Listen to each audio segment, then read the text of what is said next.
2062-63 को लोकतान्त्रिक आन्दोलनको मोर्चाबाट एक संस्मरण डायरी आज प्रस्तुत गर्छु। 62-63 को वैशाख 9 गते पनि सदा झैं बिहानी भयो। सूर्यका तेजिला किरणहरू पूर्वको क्षितिजमा देख्न पाइन्थ्यो सदैव जस्तै। खानापछि भक्तपुरमा आएको विशाल जनसागरमा आफू पनि केही साथीहरूसहित आन्दोलनको त्यो मोर्चामा त्यो भिडमा मुछ्यौं। सबै एकअर्कामा हातेमातो गर्दै त्यो दिन दरबार छिर्ने संकल्पले अघि बढ्दै थिए सडकमा। आफू र आफ्ना केही साथीभाइ सहित म पनि त्यस विशाल परिवर्तनशील आन्दोलनमा सहभागी भएँ। भक्तपुरको ठिमीबाट आफू समाहित भएको उक्त आन्दोलन सायद मेरो जिन्दगीको पहिलो आन्दोलन थियो, जुन आन्दोलनको प्रमुख उद्देश्य निरङ्कुश राजतन्त्रको अन्त्य,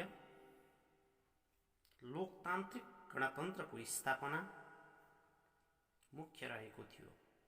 सायद यो भन्दा पहिले चैत 24 गतेबाट सुरु भएको आन्दोलनको क्रममा हरेक बिहानी घडीले 6:15 बजाएपछि उठेर एक चक्कर ठिमीचोकमा गइन्थ्यो। पत्रिका हेर्ने, आन्दोलनमा मोर्चामा सहभागी हुने, साथीभाइसँग भलाकुसारी गर्ने यो क्रम चलिरहन्थ्यो। परिवर्तनको लागि नेपालमा थुप्रै आन्दोलनहरू भए। ती आन्दोलनमा म स्वयंको कुनै पनि उपस्थित रहन सकिन, जुन समयमा नेपाल बाहिर पढ्दै थिए। आन्दोलन 2046 सालमा पनि नभएको होइन। ती आन्दोलनहरू पनि यी मेरा नजरहरूले देखेनन् वा सामेल हुन सकेनन्। लाग्थ्यो मलाई यो आन्दोलनको विशाल जनसागर निरङ्कुशता सदाका लागि अन्त्य गर्ने दृढ संकल्प लिएर विद्रोहका ज्वार भाटाले रन्किएको मस्तिष्कबाट अग्नि ज्वालाहरू निकाली ती अन्यायी, अत्याचारी, भ्रष्टाचारी न निरङ्कुशतावादीहरूलाई त्यही रन्किएको अग्नि ज्वालामा होम्ने संकल्प गर्दै बढ्दै थिए। विगत दलीय व्यवस्थामा पनि दलहरूले गरेका कुकृत्यलाई पनि खबरदारीका आवाजहरू सडकभरि छर्दै अघि बढिरहन्थे भने सात दलका नेतृत्व वर्गहरूले भने तिनै छरिएर रहेका जनआवाजलाई समेट्ने कोसिसमा तल्लीन देखिन्थे। हो रहेछ, जहाँ अन्याय र अत्याचार शोषण हुन्छ त्यहाँ विद्रोहका ज्वार भाटाहरू बुलन्द हुँदा रहेछन्। आन्दोलनको सुरुमा त्यसबेला राजाको बोलीमा जितको सम्भावना प्रशस्तै देखिन्थ्यो।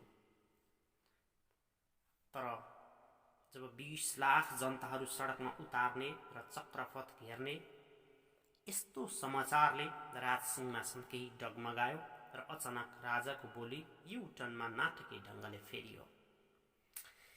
यसरी इतिहासले पहिलोचोटि लाखौं जनताहरू 75वटा जिल्लाबाट युग परिवर्तनको लागि जनता जागेको यो पहिलो इतिहास बन्ला या नबन्ला, तर यस आन्दोलनमा नेपालका सम्पूर्ण बुद्धिजीवी, श्रमिक, डाक्टर, सरकारी कर्मचारीहरू, मजदुर सायद कोही पनि छुटिएनन्।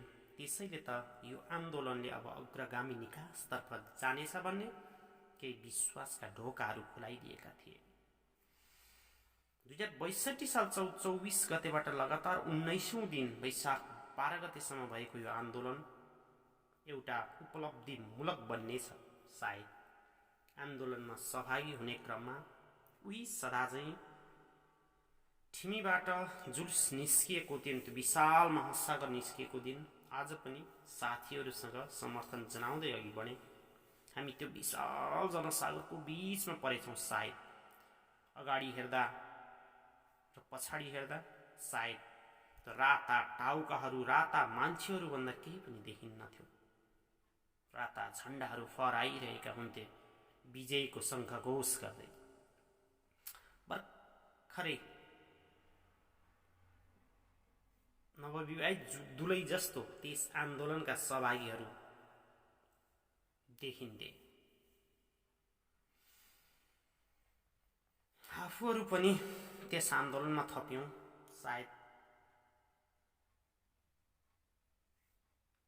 योभन्दा पहिला पनि धेरै खतराका सङ्केतहरू राज्यबाट नभएका होइनन्, तर ती विभिन्न चुनौतीहरूलाई, ती खतराका सङ्केतहरूलाई पनि व्यवस्था गर्दै अघि बढ्दै गयौँ। योभन्दा अघिल्ला दिनहरूमा पनि थुप्रै पटक त्यही समुदायका कतिपय मानिसहरूलाई माथिल्लो आदेशले विदाई गरिसकेका थिए। त्यसैले समय र जिन्दगी खुकुरीको धारमा थियो। तर जस्तो सुकै बाढी र पहिरोसँग जुझ्ने नेपाली छोरोको यो एउटा बाचा र साहससहित अघि बढ्यौँ। बाटामा धेरै शिकारीहरू आफ्नो शिकारका लागि बाटो कुरिरहेका भेटिन्थे। अघि बढ्ने क्रममा कोटेश्वर पुग्यो।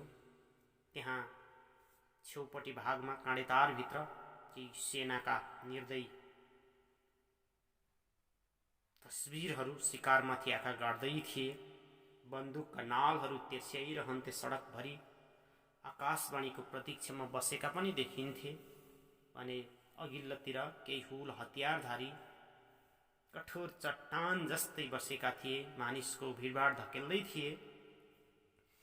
हामी यसरी अघि बढ्दै गयौँ। बाटामा कैयौँ मानिसहरू गाग्रीबाट पानी खन्याउँदै थिए भने कसैले आफ्नो प्यास त्यही शीतल पानीले मेट्दै थिए। यो त शारीरिक प्यास मात्र थियो। यो विशाल जनसागरको प्यास अझै मेटिएको थिएन। जुलुस अगाडि बढ्दै गयो। कोटेश्वर तीनकुनेको रोडभरि पहेँलो कोटधारी केही मानिसहरू हाम्रो भिडतिर क्यामेराका लेन्सहरू तेर्स्याएर हाम्रा तस्बिरहरू क्यामेरामा कैद ठोकिरहन्थे। भिड पर्खाल छेड्दै अगाडि बढ्दै गयो। यस्तो थियो कि यो भिडले, यो खहरे थियो, कहिले पछि फर्कन जानेन। जहिले पनि अघि नै बढिरह्यो, रोकिनै जानेन। त्यसैले त जस्तो सुकै खरे जस्तै चट्टान छोडिदियो। अघिल्ला दिनहरूमा पनि कैयौँ नेपालीहरूको हत्या गरिएको थियो, हत्या भएको थियो। जनताको छोरछोरी मरेका थिए।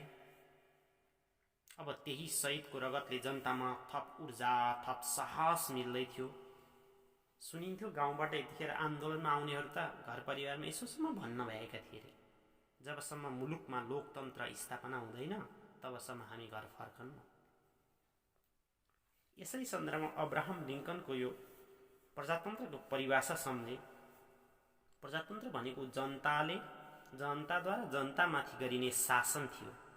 तर यहाँ त जनताले जनताद्वारा जनतालाई नै गोली हान्ने र मार्ने प्रक्रिया नै प्रजातन्त्रको दोस्रो रूप बनेको थियो त्यस बेला।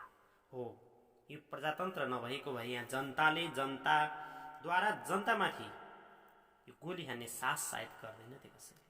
त्यसैले हामीले विशेष गरी लोकतन्त्रका बाटाका रहेका काँडा नपन्छाई सायद यो युद्ध जितियो भने हामीलाई शहीदको रगतले श्राप थियो। त्यसैले बाटाका काँडाहरू पहिले डढेरो लगाउँदै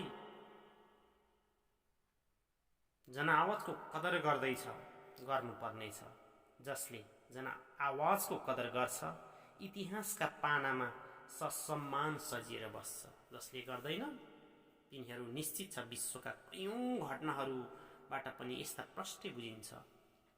20औं शताब्दीका पलायन भएका संसारका करिब 1 दर्जन राजतन्त्रहरू पनि आफ्ना अन्तिम दिनमा निकै उद्दण्डित हुँदै गएका थिए रे। इटली, ग्रिस, टर्कीका 100औं वर्षसम्म शासन गरेका कैयन राजतन्त्र जनताको सामान्य मतले देश निकाला गरिएको इतिहास पनि चाँदै थियो। जनताहरूलाई सधैँ गुलामी राखेर सक्रिय राजनीतिमा लागेका अस्ट्रिया, रुस, Romania, Portugal, Yugoslavia, Iran, Iraq, Brazil, बुल्गेरियाका राजतन्त्रहरू पनि आफ्नै कारणले अन्त भएका थिए। कम्बोडिया र अफगानिस्तानको हवाला दिँदै राजतन्त्रको वकालत गर्नेहरूले इटली, ग्रिस, ब्राजिल र अन्य कैयन युरोपियन मुलुकको स्थिति पनि अवलोकन गर्न सक्छन्। यो थियो जनआन्दोलनको भिडबाट यी आवाज भोलि सुनौलो इतिहास बन्लान् या नबन्लान् भन्दै प्रस्तोताले यसरी आफ्नो जनआन्दोलनको मोर्चामा होमिएको डायरी प्रस्तुत गर्नुभएको छ। कस्तो लाग्छ तपाईहरुलाई? प्रतिक्रिया दिनुहोला।